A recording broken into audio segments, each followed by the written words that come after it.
എല്ലാ ഘടകകക്ഷികളോടും ഹൈക്കമാൻഡ് അഭിപ്രായം ചോദിച്ചിട്ടുണ്ട്. അഭിപ്രായം പറഞ്ഞിട്ടുണ്ട്. മുസ്ലിം ലീഗും അതുപോലെ അഭിപ്രായം പറഞ്ഞു. പിന്നെ എന്തുകൊണ്ടാണ് ഈ മുസ്ലിം ലീഗിന്റെ അഭിപ്രായത്തിനോട് മാത്രം ഇത്രയും കടന്നാക്രമണം പല ഭാഗങ്ങളിൽ വരുന്നത്? അതൊക്കെ മുസ്ലിം ലീഗിനോട് നേരത്തെ അവർക്കുള്ള ഒരു മുൻവിധിയാണ്. അത് മുസ്ലിം ലീഗ് ഇവിടെ ചോദിക്കുമ്പോൾ അതിനെ അതൊരു കമ്മ്യൂണലായി പരാമർശിക്കാൻ, ഒരു വർഗീയ ചുവ കൊടുത്തുകൊണ്ട് മുസ്ലിം ലീഗിനെ ഇവിടെ ജനങ്ങൾക്കിടയിൽ തെറ്റിദ്ധരിപ്പിച്ചുകൊണ്ട് കാണിക്കാൻ ഉള്ള ശ്രമം നേരത്തെ നടക്കുന്നുണ്ട്.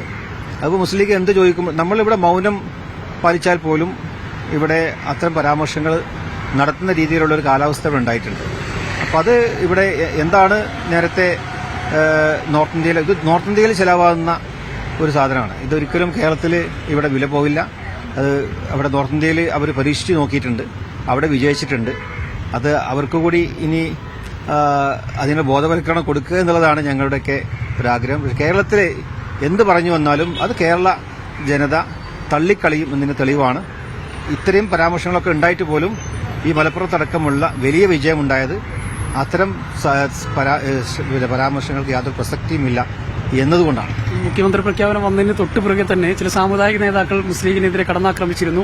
ഇനി മുസ്ലിം ലീഗാണ് ഭരണം കൈയാളാൻ പോകുന്നത്, മുസ്ലിം ലീഗിന്റെ സമ്മർദ്ദമായിരിക്കും UDF നടക്കാൻ പോകുന്നത്. അതൊക്കെ ഈ നെറേറ്റീവ് ഉണ്ടാക്കിക്കൊണ്ട് ഇവിടെ ഒരു സാമുദായിക സ്പർദ്ധ ഉണ്ടാക്കാൻ വേണ്ടി ശ്രമിക്കുകയാണ്. നേരത്തെ സൂചിപ്പിച്ചതുപോലെ എന്താണ് ഇവിടെ BJP നോർത്ത് ഇന്ത്യ ചെയ്തത്? സമാനമായ രീതിയിൽ ഇവിടെ സാമുദായിക നേതാക്കൾ ഇവിടെ അത്തരം പരാമർശങ്ങൾ നടത്തി നമുക്കിടയിലുള്ള ആ വിശ്വാസങ്ങൾക്കിടയിൽ ഒരു വിഭാഗീയത ഉണ്ടാക്കുകയും അതിനെ ചൂഷണം ചെയ്തുകൊണ്ട് ജനങ്ങൾക്കിടയിൽ സാമുദായിക അസന്തുലനാവസ്ഥ ഉണ്ടാക്കാനുള്ള ശ്രമമാണ്. അത് ഇവിടെ തുടർന്നുകൊണ്ടേയിരിക്കും. അതിനെ മറുപടി പറയുക എന്നുള്ളത് ഞങ്ങളുടെ ഒരു ഉത്തരവാദിത്തമില്ല. അത് ജനങ്ങൾ തിരിച്ചറിഞ്ഞുകൊണ്ട് ഇവിടെ അത്തരം പരാമർശങ്ങൾ തള്ളിക്കളയും. അതിന് യാതൊരു വിലയും ജനങ്ങൾ കൽപ്പിക്കില്ല എന്നുള്ളതാണ്. മുസ്ലിം ലീഗിൽ ഇപ്പം 5 മന്ത്രിമാരുണ്ടാകും എന്നുള്ളതാണ് പറയപ്പെടുന്നത്. അല്ല, മന്ത്രിമാരൊക്കെ തീരുമാനിക്കുന്നത് UDFും പാർട്ടിയും മുഖ്യമന്ത്രിയൊക്കെ കൂടിയാണ് തീരുമാനിക്കുക. എത്ര ഉണ്ടാവും, ആരെയൊക്കെ ആവുക എന്നുള്ളതൊക്കെ പാർട്ടി തീരുമാനിക്കും. 2 ദിവസത്തിലുള്ളത് അതറിയാം. അതിനുശേഷം നിങ്ങൾക്കത് മുസ്ലിം ലീഗിന്റെ ഭാഗത്തുനിന്നൊരു മന്ത്രിസ്ഥാനം പ്രതീക്ഷിക്കാം. അല്ല, അതൊക്കെ ഉണ്ടെങ്കിലും അത് പാർട്ടി തീരുമാനിക്കണം. പാർട്ടി തീരുമാനിച്ചാൽ ആരൊക്കെ ആവും എന്നുള്ളത് നമുക്കറിയാം. ഈ വകുപ്പുകൾ സംബന്ധിച്ച് നേരത്തേക്ക് മുസ്ലിം ലീഗ് കൈകാര്യം ചെയ്ത വകുപ്പായിരുന്നു വിദ്യാഭ്യാസ വകുപ്പ്. അത് മുസ്ലിം ലീഗിന് നൽകരുത് എന്നുള്ള ആക്ഷേപവും ചില ഭാഗങ്ങളിൽ ഉയരുന്നുണ്ട്. അതൊക്കെ അഭ്യൂഹം മാത്രമാണ്. ഈ വകുപ്പുകളെ കുറിച്ചുള്ള ചർച്ചകൾ നടന്നിട്ടില്ല. ഇപ്പോൾ മുഖ്യമന്ത്രി മാത്രമാണ് ഇപ്പോൾ തീരുമാനമായിട്ടുള്ളത്. ചില സാമുദായിക നേതാക്കൾ അത് മുസ്ലിം ലീഗിന് ഇനി കൊടുക്കരുത് എന്ന് ആവശ്യപ്പെടുന്നു. അല്ലാതെ അവർക്ക് പറയാനുള്ള അവകാശമില്ല. ഇത് UDF ആണ് തീരുമാനിക്കേണ്ടത്. ഇത് UDF ആണ് ഇവിടെ അധികാരത്തിൽ 102 സീറ്റ് നേടി UDF വന്നിട്ടുള്ളത്. UDF തീരുമാനിക്കും മാർക്ക് കൊടുക്കണ്ട എന്നുള്ളത്.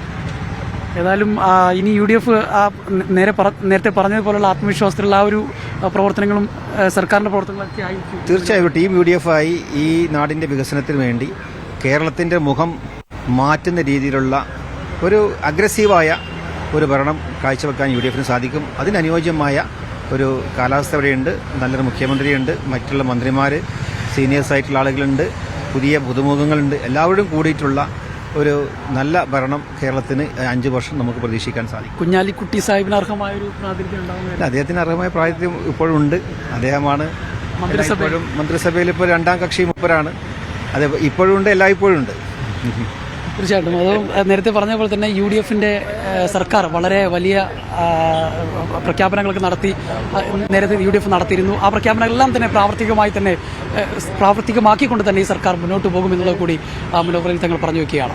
മലപ്പുറത്ത് നിന്ന് ജംഷീർ കുടിഞ്ഞ്, മീഡിയ 1.